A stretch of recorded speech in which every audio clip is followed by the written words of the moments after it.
and thank all the people who are here. Which one? Oh, yeah. Sorry. You're fine.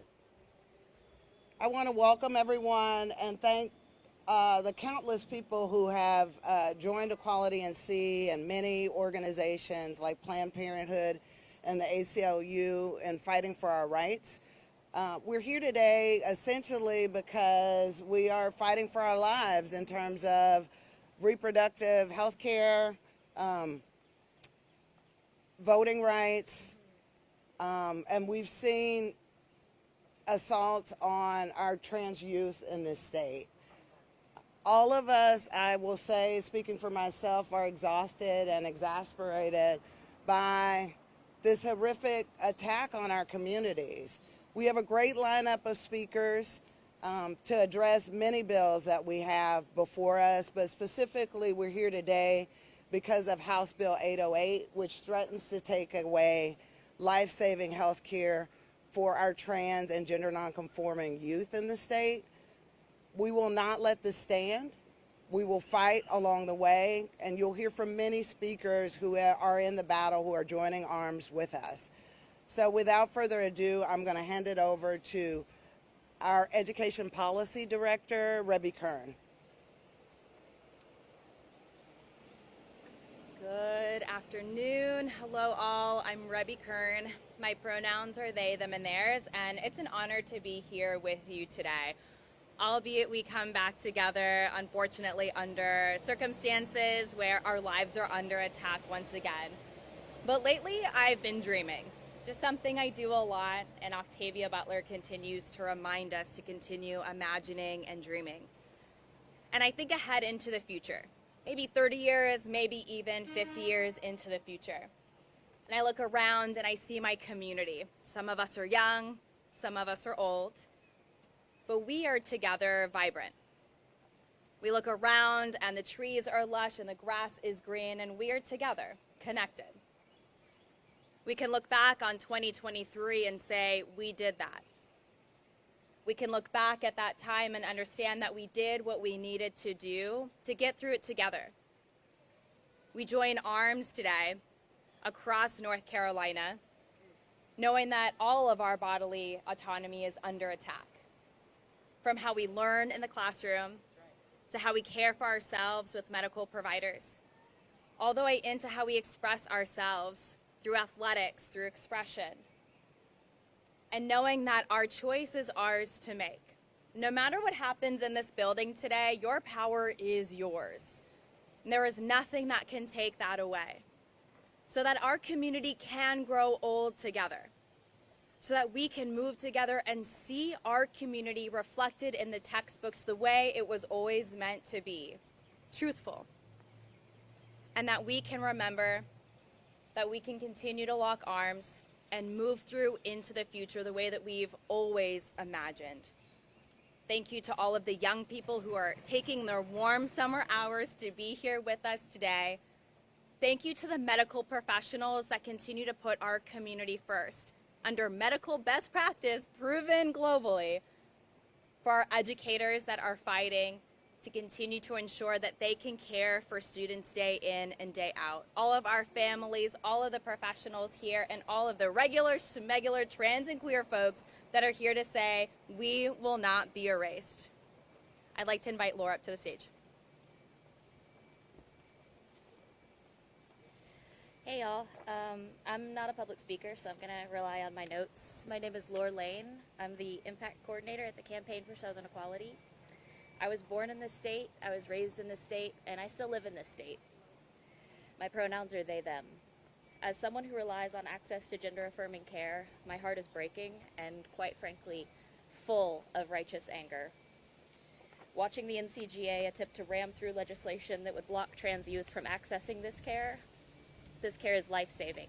This care is life-affirming, and most importantly, this care is our inalienable human right. At the Campaign for Southern Equality, we've worked with hundreds of families across the South, many who are grappling with the passage of gender-affirming care bans in their own home states. These parents all tell us the same thing. They are going to do what's best for their kid, and that means doing whatever it takes to access gender-affirming health care. We are prepared to help families identify out-of-state care, and support the increased costs of getting there. I hope lawmakers know that passing HB 808 won't stop North Carolina families from doing what they need to do. It won't stop trans youth from being trans, and it won't change the fact that our bodies are our own. That's right. But what it will do is add immense unnecessary hardship and burden to families who are already up against so much. North Carolina does not need to pass this cruel attack. Now I want to take a moment to speak directly to trans youth and their loved ones watching today and say loud and clear, you are loved, you have a right to thrive, and there is a huge community here in North Carolina and nationwide, worldwide, that supports you. We're in this together, and we're not going anywhere. Thank you. And I want to pass this to Liz. Thank you. Hello, Liz Barber. I'm with the ACLU of North Carolina. So as the speakers before me have covered very well, these laws are wrong. They're also unconstitutional. The ACLU nationwide is tracking 491 pieces of legislation that are anti-LGBTQ, and many of those are anti-trans. I'm sad to say that North Carolina is responsible for a good chunk of that, as we have seen just last week, 4 of these bills were moving. Just last week in Arkansas, we saw a district court judge strike down a very similar bill. And when I say strike down, I don't mean this was like preliminary on the eve of it going into effect. I mean 2 years of litigation and nearly a 2-week trial later, District Court Judge Moody struck it down as both a violation of equal protection, a violation of due process, and a violation of First Amendment. So you might say, remind me again, when we talk about violating equal protection, what does that mean? Well, as the court reminded us in Grimm versus Gloucester, put another way, state action is unconstitutional when it creates arbitrary or irrational distinctions between classes of people out of a bare desire to harm a politically unpopular group. That is what we have before the General Assembly today. I'm glad it's only 1 o'clock. At trial, the court heard testimony and considered the efficacy of gender-affirming care. He considered the risks and side effects associated with gender-affirming care for minors. He looked at desistance rates and regret. He looked at the proper evaluation and informed consent that healthcare providers were doing before providing this care. And the court held, quote, rather than protecting children or safeguarding medical ethics, the evidence showed that the prohibited medical care improves the mental health and well-being of patients, and that by prohibiting it, the state undermined the interests it claims to be advancing. Continuing, the court said, the testimony of well-credentialed experts, doctors who provide gender-affirming medical care in Arkansas, and families that rely on that care directly refutes any claim by the state that the act advances an interest in protecting children. Second, the judge said even if it had withstood the equal protection analysis, that it violates due process. That forbids the states to deprive any person of life, liberty, or property without due process of law. The liberty interest at stake in this case, the interest of parents in the care, custody, and control of their children, is perhaps the oldest fundamental liberty interest recognized by this court. The court found that gender-affirming care ban for minors would take away these parents' fundamental rights to provide health care for their children and give that right to the legislature. This decision sends a clear message. Fear-mongering and misinformation about this health care do not hold up to scrutiny. It hurts trans youth and must end. Science, medicine, and law are clear. Gender-affirming care is necessary to ensure that trans kids in Arkansas, in North Carolina, and everywhere can thrive and be healthy. Now I'll turn it over to Jason from Planned Parenthood South Atlantic. Thank you.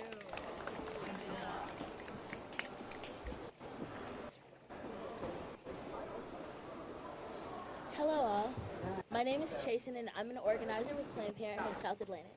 I'm thankful so many of you are here to listen, as frustrated as I am that we're once again here having the same conversation. In the midst of Pride Month, celebrating honesty and beauty in our differences, once again, our trans communities are under attack through legislation targeting essential and life-saving health care. To be clear, Planned Parenthood South Atlantic is proud to offer gender-affirming health care, including hormone therapy services, at all of our health centers in North Carolina.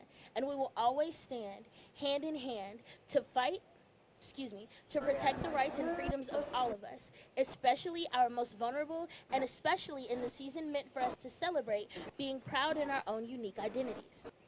Gender-affirming care, guided by evidence-based standards of care, is considered a medical necessity by nearly every major medical association in the United States due to the overwhelming evidence that it greatly improves the health outcomes of patients who are transgender and non-binary.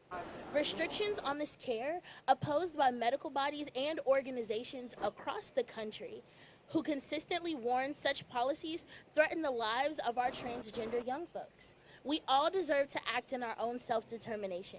Trans youth are more than included in that. Gender-affirming care is essential, and it allows trans youth to embrace adolescents as themselves and to protect their mental health and well-being. Trans youth deserve to be carried throughout their health care and their lives with love, intentional care, and integrity. That's what we're fighting for. Health care, bodily autonomy, and dignity. Thank you for being in this fight with us. And I'm going to pass it to Dr. Riley Smith.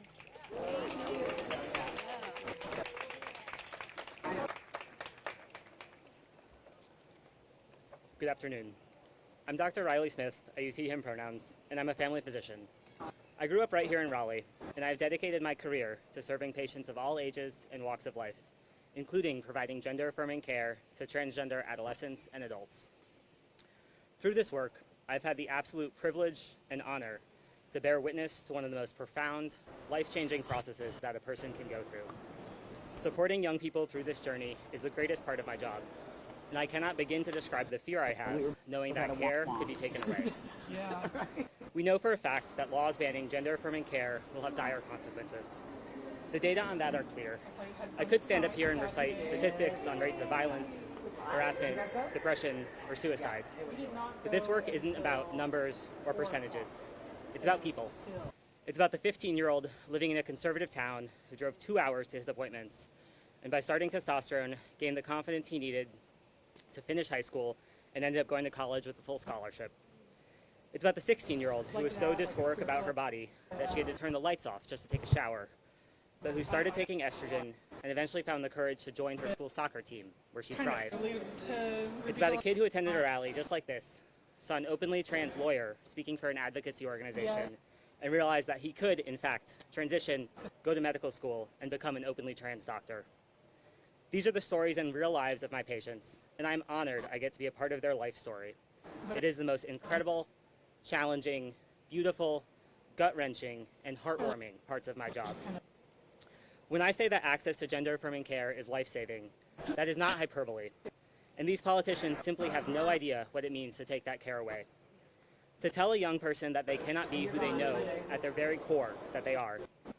To tell them that they must wait to access care that we know is safe, effective, evidence-based, and supported by every major medical organization in the U.S.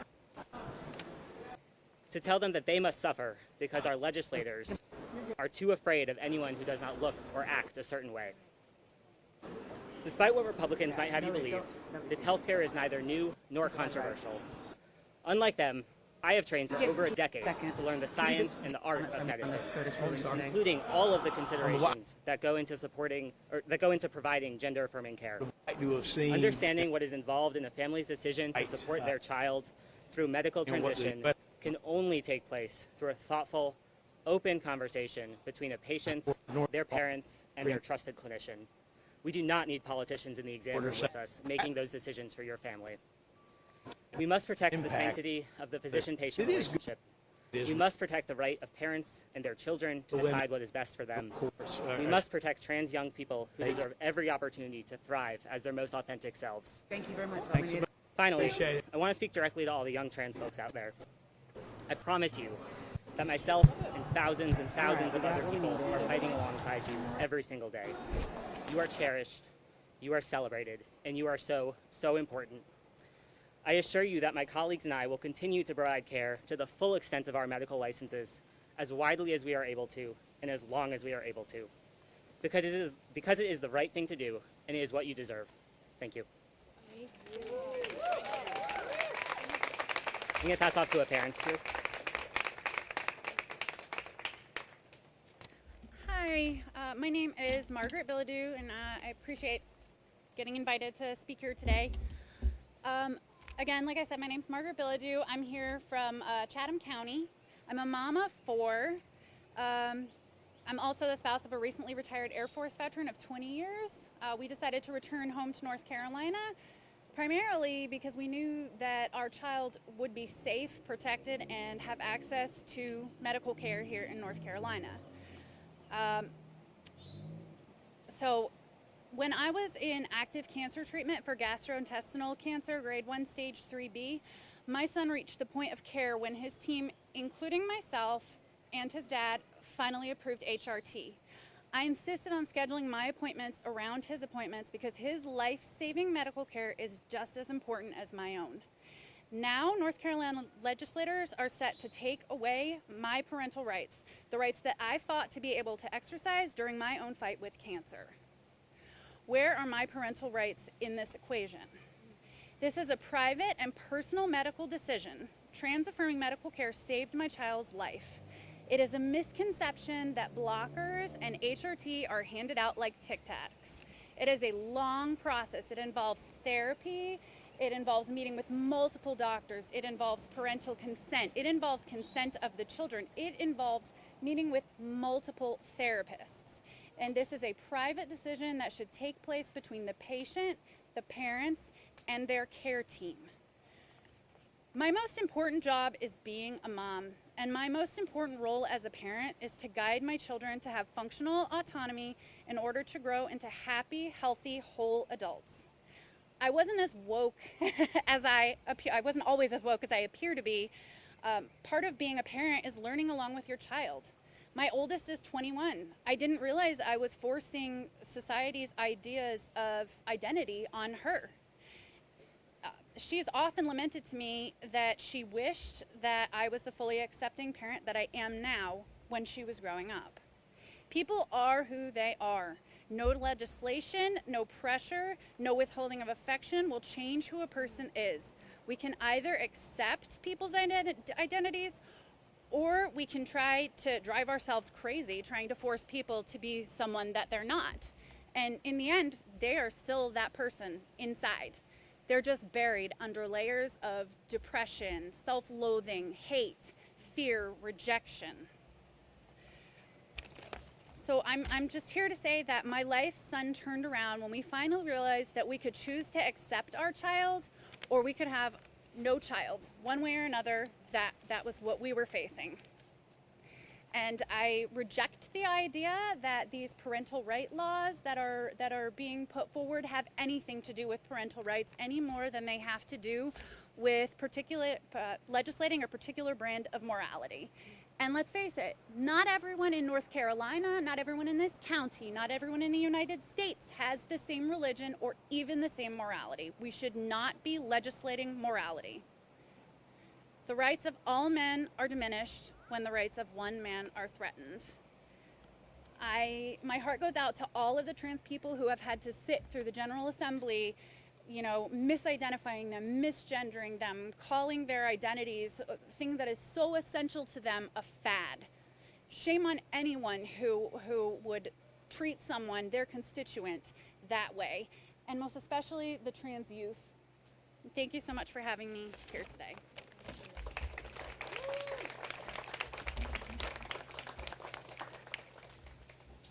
Again, thank you all for being here. I'd like to just say that we will never stop fighting for the trans youth in the state. No matter what happens in this building behind us, we are united as organizations, as parents, as people who know what is the right thing to do in fighting for our youth, and fighting for our voting rights, and fighting for our schools, and fighting for our freedoms. Thank you all for being here. I want to ask the press if you would like to ask any questions before we close. All right. If we have no questions, some of the speakers will be available for one-on-one interviews if you would like to do so. For the people who are gathered here, we invite you to stay around. We're going to be here to show force, to let them know that we're not taking this sitting down, and that we have not been consulted about our very lives. We ask you to stand with us in protest as we continue to fight. The fight is not over. We'll never stop fighting for our rights. Thank you. Thank you.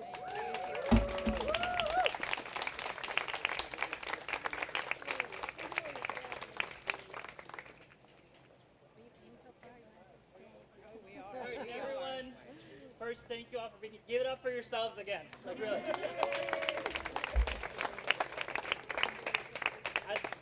As Kendra mentioned, we will be doing a short action before we head up to the gallery to ensure that